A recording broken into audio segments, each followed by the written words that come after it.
welcome, welcome. Si usted ocupa traducción en español, por favor, haga clic en el botoncito ahí abajo, en el globito, y escoge lo que es el canal de español. ¿Todo bien? Okay, wonderful.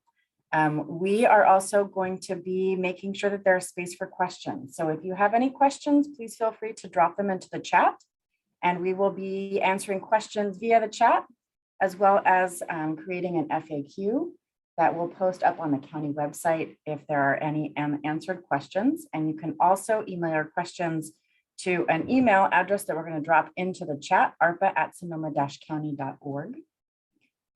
We are so glad to hear your feedback, and you will also have plenty of time to share your feedback tonight in some breakout sessions.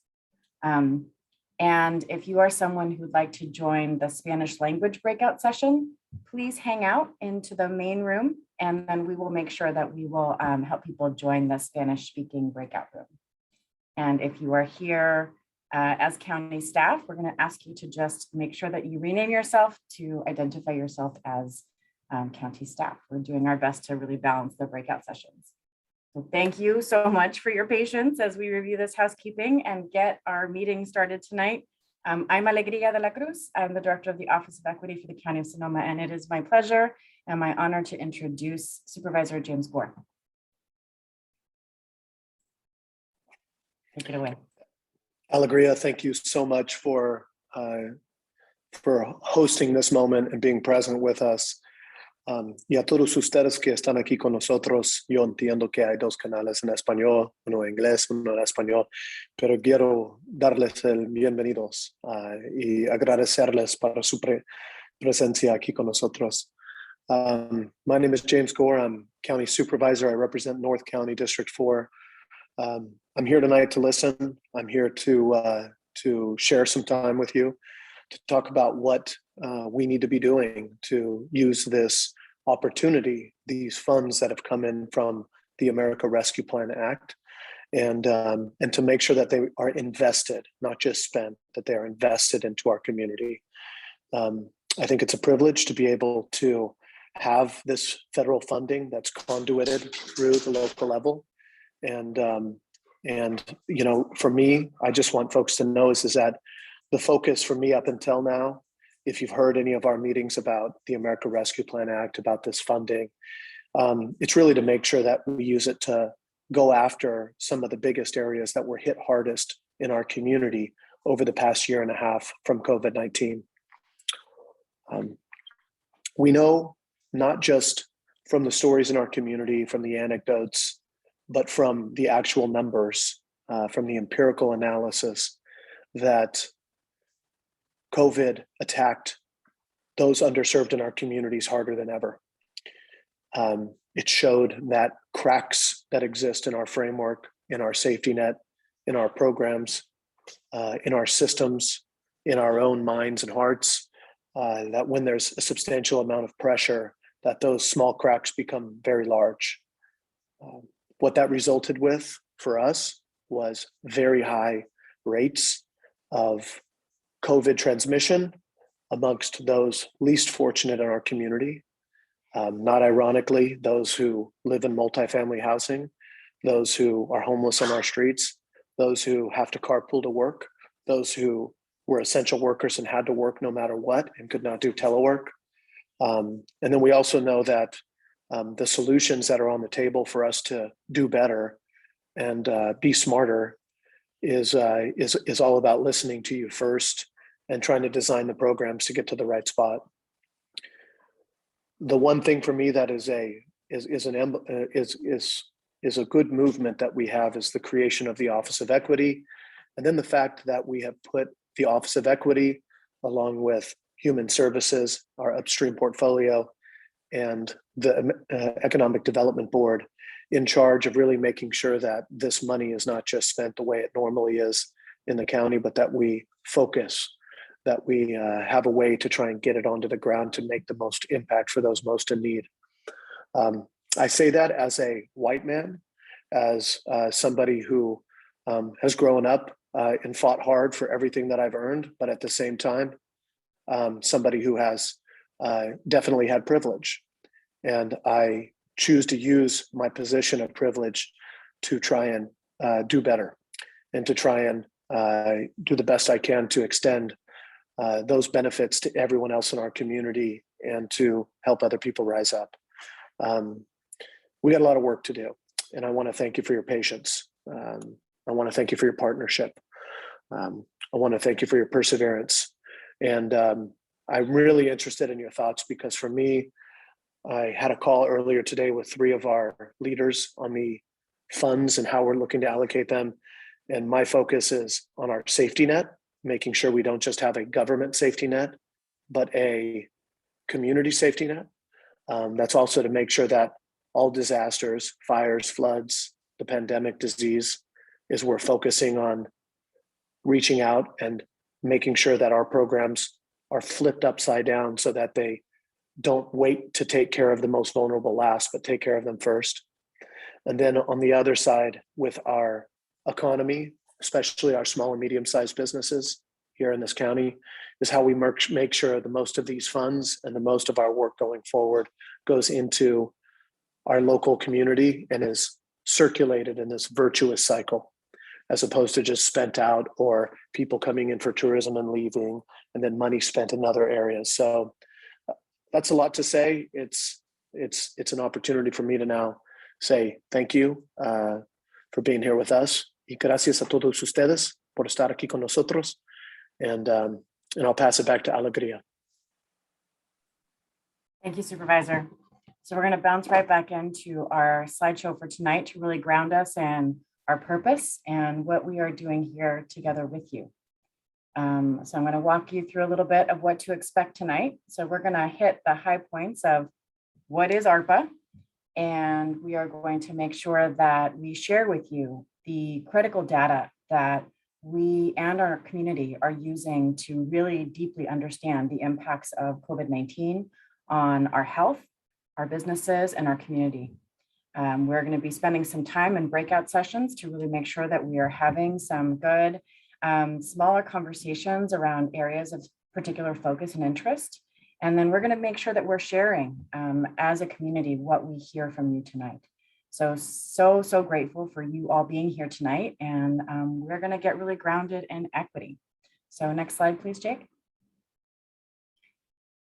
So I have the privilege and the honor of being the director of the Office of Equity. And so we really want to get grounded in why we have a particular focus on race equity at the County of Sonoma. You heard from Supervisor Gore, and you'll hear from our data that we're going to share with you later tonight that there has been a hugely disproportionate impact of the pandemic on communities of color, and particularly in our community, on communities who are Latinx, communities who are Indigenous language speaking. And we also know that the pandemic did not create this. So in our country, people of color have long experienced differences in access to resources and to treatment by our systems and laws as a result of their skin color. And as a result, race is still the single biggest indicator for how healthy and wealthy and well-educated someone is. And there is no scientific explanation for that difference. The explanation for those differences lies in our history and in our policies that created and used race. The concept of race, it's a social construct to justify many actions by our governments, including the genocidal displacement of Native Americans, the enslavement of people from Africa, and the granting of citizenship to people only who were deemed white by law. So race has long been used as a basis for creating distinctions between people, and that has resulted in these huge distinctions and these big disproportionate outcomes that we see today at the tail end of this pandemic. And if you're thinking that this is ancient history, it's not. These examples are not so far back in our history. The example of limiting citizenship to white people ended only in 1952. And so we are really, it's important for us to see those distinctions so that we can challenge those impacts and make those changes in our systems today. And as you can see in this graphic, we've moved from a system of explicit racism, right? Slavery, the Jim Crow era, citizenship for only white people, to implicit racism, where this means that a lot of those explicitly racist laws and policies were overturned, but they became race neutral, and which is often the norm but it's also really important that these claims of neutrality only serve to mask discrimination. And we still see those outcomes of that structural and institutional inequity that continue to this day. So in order to change those outcomes that we see with this pandemic and with many other disasters in our county, we know that we have to start seeing and addressing race as the single biggest indicator to measure well-being in our communities and to proactively advance racial equity through data-driven strategies and processes that invite the people who are suffering the biggest disproportionate impacts to the table, because we recognize that the folks who are closest to the challenges are also closest to the solution. And we recognize our responsibility as a local government to address those harms created by past policies and the need for us to create equitable outcomes for people of color in our community. Next slide, please. So I really want to get grounded in the county's working definition for equity right now. So we recognize that a path to different outcomes actually lies in new processes, right? A process that creates spaces for people, as I said, who are closest to the challenges so that they are really part of helping us find and implement solutions to those challenges. And we know that our data shows us that there were dramatically different outcomes for Latinx, Black, Asian, and Indigenous people in our community during the pandemic. Next slide. So again, to really get grounded in some of the things that we're asking everybody to do today is to stand in the shoes of people who experience those disproportionate outcomes. And so I want to share with you these questions that we will be asking you later tonight to make sure that you're understanding the importance of really getting grounded in the data that we have long been looking at in the county, and to understand, did this data, did these presentations, did they align with your personal or your professional experiences? And if they didn't, why or why not? Right? We're asking you to consider, what do we need to do to better support communities of color in our response to not only COVID, but in future disasters? We're asking folks to really think about the challenges that friends and family faced during the pandemic and what people are still experiencing to this day. And then we're really wanting to also think about what has worked, right? What has worked and maybe what needs additional support, and what other solutions or areas of support should the county as a whole consider to help the recovery process. Next slide. So what we're doing here is we're recognizing that ARPA is a very powerful piece of legislation that allows us to really make sure that we are taking advantage of the intent of this legislation, which really lays out in kind of three main areas. So one, looking at supporting the public health response, looking at addressing the negative economic impacts that were created by the pandemic. And then where we're really focusing a lot of our efforts tonight is looking at how we are serving the hardest hit communities and families. And so as you've heard tonight, what we're doing is really ensuring that we are using a multi-departmental, cross-sectoral effort here to push some of those solutions forward. And we're really making sure that we're doing everything we can to daylight that disproportionality so that our community as a whole can understand the importance and the necessity really of these very focused and targeted strategies. And we're hoping that we really have, a community as a whole sharing to both hold communities that have been disproportionately impacted by this pandemic in the center of our decision-making process. And recognizing that when we do that, we're actually creating situations where our entire community is going to increase its health, its wealth, and its well-being as a whole. Next slide. So our county has made some decisions about how we're rolling out this $96 million allocation. So back at budget hearings earlier this summer, we have allocated about $20 million to the COVID response in our Department of Health Services. So that leaves about $76 million for the second buckets here, second and third bucket. So the first is looking at how can county departments make sure that we are also making strategic investments in driving a just and equitable recovery. And that third bucket is how can we make sure that we're making investments in funding directly to the communities most impacted. Next slide. So going back to that definition of equity and recognizing that in order to change our outcomes, we have to have a different process. And so what we're doing is we've created a process solution, and we've created an equity work group of community members, people who are living and seeing these structural and institutional inequities, and as a result can really help us best flip those switches and make those tweaks and elevate those great ideas and that wisdom that comes from those lived experiences. This group in many ways builds on the lessons and the best practices from the Latinx, which is now the Equity Health Workgroup. And it creates and continues to build these bridges, these important connections between communities' lived experiences, and as a result, deeper understanding of the impact of the pandemic, as well as the ways in which we as the county will need to direct or redirect our efforts, right? And in this case, ARPA funding to those folks who experience greater negative impacts during this time. So the Equity Work Group is made up of 14 people who represent different communities who have been greatly impacted by COVID, people who are Black, Indigenous, people of color, people who are members of the LGBTQI community, people who have experienced houselessness and hold other intersectionalities in their identities. And I want to share their names, and I want to give special shout outs to a couple of the members of the work group who are here tonight with us. So Chelsea Rose Kernick, Daniela Bravo, Yvette Miner, Faith Ross, Grace Chung Schulman, hello Grace, Gregory Fearon, Hector Velasquez, buenas noches Hector, Herman J. Hernandez, John Wielden, Mary Sandberg, Patrick McDonald, who's also here tonight, thank you Patrick, Rebecca Samet, Regina Brennan, and Sandra Uribe. And what these folks are doing is helping us develop community priorities, as well as accountability metrics, right? How are we as a county going to hold ourselves accountable to making sure that our money is going to the places where we know it needs to go? And they're also going to be helping us to engage with community-based organizations to ensure that there is broad access to these funds. They are also going to be critical to the implementation of something that we're calling a results-based accountability approach. I'm going to stop for a second because I'm hearing that Spanish translation is lost.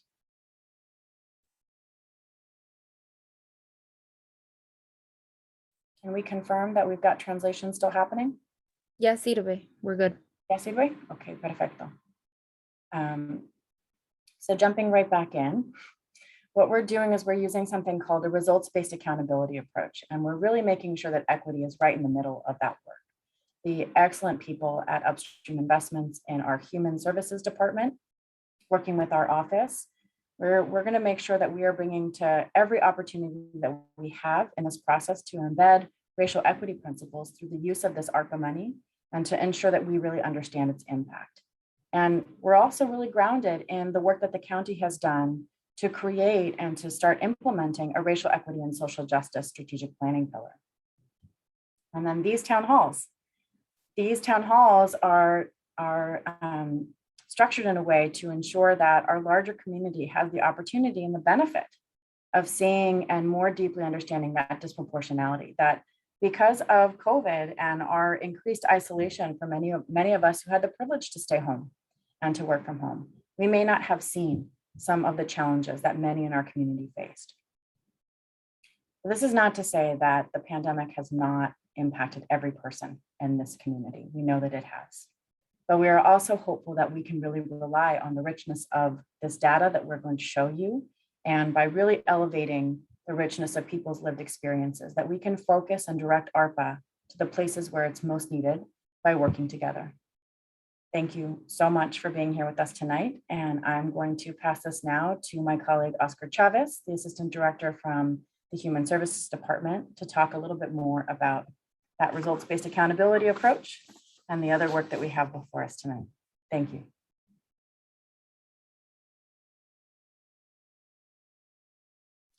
Thank you so much, Alegria. So just briefly, we want to highlight, where we are in the sequence of this ARPA rollout. We are currently in the process of engaging our community. This town hall is one of those engagement opportunities.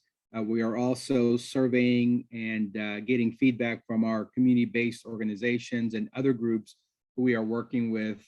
And we're also actively collecting data and looking at different kinds of data to inform the ARPA process. And you will hear more about the data in a moment. Once we have done that, we will come back to the board to present our findings and to identify where we might want to invest based on the results of the findings in our community. Once that is done, sometime at the end of this year, we will be developing an RFP in partnership with the ARPA Equity Workgroup to really focus on making sure that the investments that we make can really ensure an equitable recovery for those hardest hit. One of the things that we're going to be doing, as Alegria mentioned, we're going to be using the results-based accountability framework to help us really understand, how many people are we serving in our community? How well are we doing it? And as a result of these ARPA investments, is anyone better off?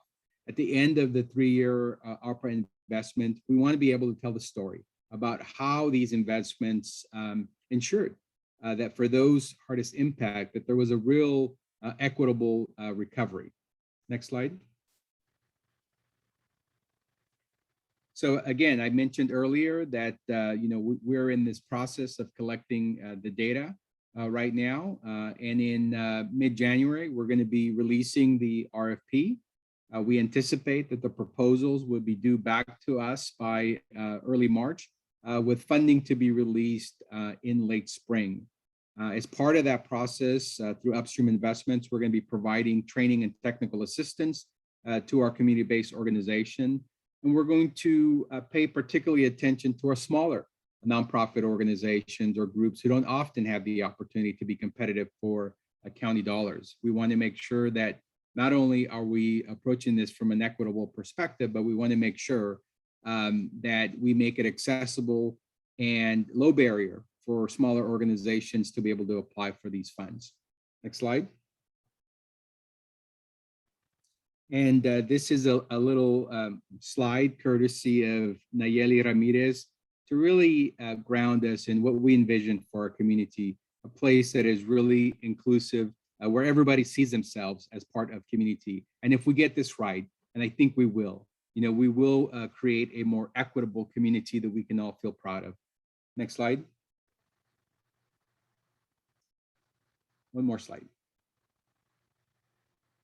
So now that Alegria has shared how these ARPA funds will be administered in our community, I want to walk you through the COVID-19 impacts on Sonoma County's health, business, and community. And as we think about how we might prioritize some of the ARPA funding, we want data around our community context to be at the forefront of our minds. We also always want to remind ourselves that people are behind these numbers. These data can bring up sensitive topics, and we want to be sure people focus on the strengths of all of our communities. Also, often certain groups aren't included in data reports because they don't represent a statistically significant subgroup. We don't want people to feel forgotten, and we recognize that we need to do a better job sharing data that is truly representative of our community. So tonight, where there are data gaps, we will depend on you to bring stories forward to be sure that everyone is truly represented in the story and the narrative that we create. But before I dive into our specific topic areas, I want to talk about community level data. We know from the Portrait of Sonoma report published in 2014 that not all residents have access to the same opportunities to meet their full potential, and that health, education, and income disparities exist depending on where one lives in the county. We also know that these disparities have real individual and community impacts on health and prosperity, as evident in the health and economic data that Dania and Shiva will share with you in a moment. The Portrait of Sonoma uses the Human Development Index to assign a score to each of our community's census tracts on a scale of 0 to 10. 10 being the highest, meaning that census tracts with a high score have access to more opportunity. The Human Development Index is a combination of data related to health, education, and income. And I wanted to just let everybody know that a new update of the Portrait of Sonoma report will be released next month, and it will include new data for Sonoma County. And we will use this new report as an additional data point to inform our community's recovery efforts. I'm going to share a little sneak peek for you. Next slide. So if you look at this chart, when we look at the census tracts of East Bennett Valley and compare them to census tracts in Roseland Creek, we begin to see clear differences or disparities in the data, whether it's life expectancy, the availability of parks and open spaces, educational levels, and earnings. So one might ask, what is causing these differences in life expectancy between two neighborhoods just 2 miles apart? So this slide illustrates and shows the important social, economic, and environmental influences on the health outcomes in these two neighborhoods in Sonoma County. And we can do similar comparisons in other communities depending on the census tracts we want to compare. Next slide. So now I'd like to turn it over to Denia Candela with the Health Department to share how COVID has impacted our community. Denia? Thank you, Oscar. I really appreciate the introduction. It's a pleasure to be here with you guys.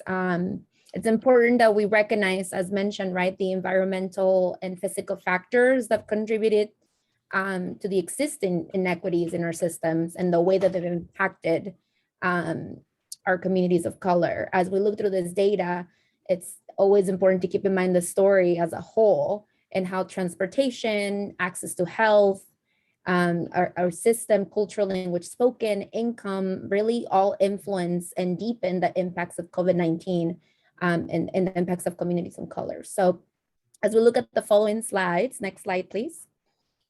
There was no surprise when we looked into the numbers of through the course of the pandemic in terms of communities of color. So this is looking at the yellow line in terms of number of cases. We see our Latinx community, our Pacific Islander, American Indian, Alaska Native, Black and African American communities being the most impacted at the very top. And this looks at proportionality in terms of population. So we can look at the disproportionality when Latinx, for example, makes 27% in average of our total population here in Sonoma County. These trends were similar across the state and nationwide. Next slide. When we look at the disproportionality in the past 60 days, then we see the effects of most recent impacts from the Delta surge, we continue to see disparities. At the top, our Pacific Islander community, American Indian, Alaska Native, Black and African American, and Latinx continue to carry the disproportionality in terms of cases. And that it's all due to and connected to our social determinants of health, right? So we see those similar trends, even when we look at the past 60 days. Next slide. In terms of disproportionality for hospitalizations and deaths, in this graph, in the last kind of column, we can see that our Latinx residents account for 27.3% of the population, but roughly make about 42% of hospitalizations and 31% of those deaths, right? So our Asian, Black, African American, American Indian, Alaskan Natives, Pacific Islander residents are also overrepresented in COVID-19 hospitalizations and deaths. COVID contributed to 12% of total deaths for Latinx residents compared to 3% for those who identified as white non-Latinx residents.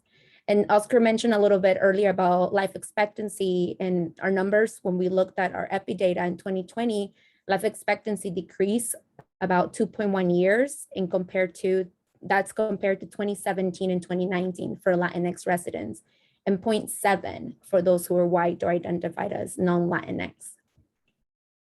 Next slide.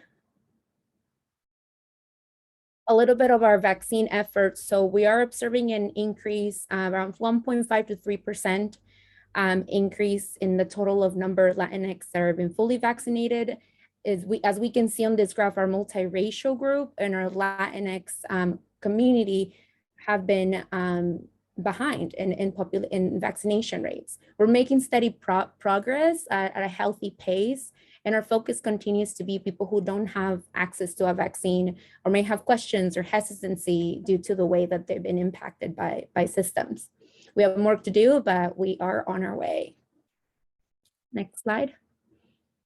This graph, forgive how busy it is, looks at essential workers who are at greatest risk of COVID-19 exposure and subsequently household transmission, right? Because we know that those two play hand in hand.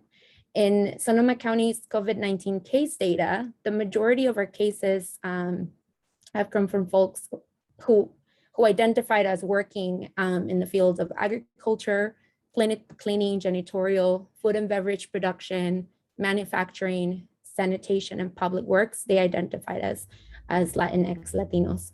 And we can see in these graphs and the disparity between the race and ethnicity there. With that, that ends my piece of the presentation. I'll pass it over to Oscar. Thank you so much, Dania, for that sobering presentation on the data and the impacts of the pandemic. I now want to invite Sheba Person-Whitley. She's the Executive Director of the Economic Development Board to share some of the economic impacts of COVID on our business community. Sheba? Thank you so much, Oscar. Thank you, community members, for being with us this evening. So at the Economic Development Board, really early on in COVID, we understood that we needed to really understand not only the immediate impacts, but what the long-term impacts could be, as well as what recovery might look like and when we might get there. So our department contracted with Dr. Rob Eiler out of Sonoma State University and Dr. Marlene Orozco out of Stanford. Dr. Eiler's work is really focused on, really broadly speaking, what has the local economy been through, who's been impacted the most, what might recovery look like, and Dr. Orozco's work has really been a deeper dive, specifically related to our BIPOC businesses and some of those disproportionate impacts. So for brevity, I'm going to just highlight some of the most impactful data that I do think it would be really helpful for you to consider. Next slide, please. Thank you so much. So this really looks at some of the most vulnerable occupations and the occupations that have been impacted the most by COVID-19. I don't think there's really a lot of surprises here. We see food preparation and services related to that down by over 20%, as well as personal care services. So if you think about salons, barbers, nail shops, all of those fall into personal care services. Sales and related, down by 12%. I do think it's worth pointing out office and administrative support, over 10% decrease in those occupations, because I think a lot of people assumed that everyone could telework who worked in an office environment and therefore they were all fine. But we see that there was a 10% decrease by people who worked in those occupations. And of course, the numbers are the numbers, but there are people behind all those numbers. So that's why it's really important for us to be able to really point to what that impact has been. And of course, you see education down by over 6%. We are continuing to hear about challenges around education with respect to teachers as well as daycare. So we know that we're not out of the woods yet, but we are looking forward to full recovery. Next slide, please. So another question that we get a lot in our department is how long before we are out of the woods? What does recovery really look like for our local economy? So when we think about recovery, it really is how long is it going to take for us to get back to where we were before the pandemic? So if we were to go all the way back to December 2019, November 2019, and how long is it going to take? So you see, even in the year 2024, the projections are estimating that accommodation and food service will still be down by over 9%, as well as education services by over 7%. So I think it's really worth noting that we still have a long way to go. And that's why it's critically important to think about how we leverage one-time funding opportunities to really help, be a catalyst for longer-term economic recovery. And of course, also worth noting that a lot of these occupations are occupied and by our BIPOC community members. There are people behind these numbers, and there really have been a tremendous amount of disproportionate impacts. So without any further delay, I'm going to turn it back over to Oscar. Thank you. Thank you so much, Sheba, for that presentation. I just want to highlight a couple more data points related to how COVID has impacted our low-income households. Next slide. We can see here that during the first shelter-in-place health order, applications for CalFresh, this is California's food stamp program, nearly doubled in Sonoma County compared to the same month in the prior year. And we know that monthly applications continue to remain above 2,000, illustrating the ongoing need for food assistance supports here in our community. Next slide. Calls from 211, the county's information and referral center, which is managed locally by United Way of the Wine Country, also saw significant call volume requesting support for housing and rental assistance, access to healthcare, food and meal assistance, particularly for those seniors who had to stay home, as well as utility payment assistance. In the areas where 211 has seen the biggest increase in calls compared to the pre-pandemic numbers has been in request for income assistance and support. So we still have a lot of members of our community who have not recovered and continue to suffer and deal with the impacts of COVID. Next slide. I also want to briefly highlight some of the current challenges with access to childcare. We know that parts of Santa Rosa, Sonoma Valley, and West County, along with small areas in Windsor, Petaluma, and Roanoke Park, have inadequate access to childcare. Many parts of our community suffer from childcare deserts. These are, they're called deserts because they represent areas where childcare demands exceed the space available for in-state licensed childcare programs. The pandemic has put huge strains on our childcare sector, as illustrated in this slide. And in the survey conducted by First Five late last year, many in-home childcare providers stated that they would not be reopening, making it much more difficult for parents to return to work, especially those that work non-traditional work hours. We also know that prior to the pandemic, we had a learning gap between our Latinx dual language learners and white preschool-age children. And the loss of childcare slots, along with the limited access to the broadband and the necessary technology, has further exacerbated the learning gap between our lower income households and those living in rural parts of our community. Next slide.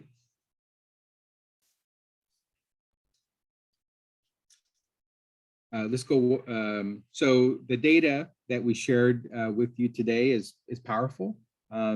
We know that there's still more that we need to learn. We want and need to learn from you and your experiences. We want to understand, how has COVID impacted you personally, your neighbors, your community? If you're a service provider, we want to understand how COVID has impacted the people that you serve. Where have you seen successes, and where do you see needs in our community's response to COVID? And so we'd like for you to share those experiences in a facilitated breakout session. We'll be recording all of your input and using it to inform the Board of Supervisors as they set priorities for the ARPA funding. So we'll have about 50 to 60 minutes in facilitated breakout sessions. And as Alegria mentioned early on, if you want to participate in the English breakout session, please accept the invitation to one of the breakout rooms that you'll be receiving shortly. And if you would like to participate in the Spanish breakout session, please remain in the main room and do not accept the invitation to a breakout room. So again, I want to thank you for joining us and for sharing your thoughts. And after the breakout sessions, we'll come back and reconvene, and we'll do a little brief report out. We'll drop a link to a survey where we want you to help us prioritize where you think we should be investing some of these ARPA dollars. So with that, I'm going to now invite you to participate and join one of the breakout rooms. It looks like we're all here. Thank you all for participating in the breakout discussions this evening. To finish us off tonight, would love to hear report outs on some of the key highlights that we heard in the breakout rooms. So tonight we will start with Alegria. Thank you, Kelly. As usual, it was a very, very rich conversation in the Spanish language breakout group. And so very grateful for the people who spent time in that space. Some big highlights is that there is a real lack of trust, of faith from Spanish-speaking, undocumented, immigrant, working families in the county in any systems. And so it's very difficult for people to be able to ask for help if they have suffered so deeply in most of their lives. So an example was given, no se escucha la traducción, no sé si, okay, thank you. So Denia is actually right now showing us one of the things that really came out of that group, which is the importance of county staff, county programs, and county work as a whole really being deeply grounded and planted in community needs. One of the big takeaways was recognizing that it isn't a typical responsibility of county staff to actually also be connected to the community in which they live. There's a space between this is my job and this is what the community asks me to do. When I come home, I disconnect. And a lot of what the promotoras, and one of the benefits of having that very clear connectivity between yourself as a member of your community and the person who also serves your community, was a real takeaway around how important it is for the county to continue investing in that kind of well-planted, well-grounded community work that's done with love and a deep understanding of the experiences of community members. In that way, we are also working to continue to build those connections and that faith and that trust in institutions, because people have suffered in so many different ways. So one of the examples that was brought was, if somebody has experienced domestic violence or sexual assault or abuse, and they haven't been able to get help in something so critically important to their lives and their safety, then how would they think that they would be able to get help for something like food? And so really trying to connect those dots was a big theme. We also talked about how important it is for things like help with death benefits, really taking away a lot of the restrictions around programs, making money more flexible so that people don't have to go back 4 generations of information or to give documents to prove that they are in need. And let's see, a couple of other takeaways: a huge need to include agricultural employees in the efforts that the county is doing to reach the most impacted community members. And a great question was asked, which is, what is the connection between the high rates of COVID in the farm worker community and the lack of representation or organization that they have in their workplaces? Let's see. We talked about how we really have to hand over power to community members in designing programs, that it should not be programs that are designed by people who are not connected to their communities in that way, despite their best efforts, and how important it is to share that power, to share the authority, and to share the resources with community members so that they can design what they need. And it's our responsibility to resource those programs. Folks, is there anything else? One of the things that worked was UndocuFund. So give more money to UndocuFund. That was a great organization that didn't have too many requirements and very clear standards for what you would get when you applied. So it's that kind of clarity and that kind of faith that people have in that kind of service because of the low restrictions and the clarity around what you would get. I think I'm going to wrap up there and make sure that we're sharing time with everybody else. Thank you. Thank you very much. So we'll move on to Helen next. Hi, so for the sake of time, I won't get into details. I'll just give real brief. There was so much rich information. We had people from all sectors of service providers and everything. So we had a mix of great input. But just on a high level, there was talk about mental health, and also particularly in our youth, and the need to provide extensive support for that. Transportation came up, and how that's actually a barrier, especially to our communities of color in particular, with access to services. And then access to services also included Cloverdale lacking, kind of being on an island and lacking a lot of access to services. We talked about farm worker needs and the need for community collaboration to move us forward into a future for solutions. Thank you. And then next we have Bella, who's going to report out. Thank you. And just want to thank my group for all of their insight. I'm not going to be able to cover everything we talked about, and we had so much great conversation happening, but just quickly, some of the highlights is, we spent a lot of time talking about representation and how important representation is, especially with building trust within communities.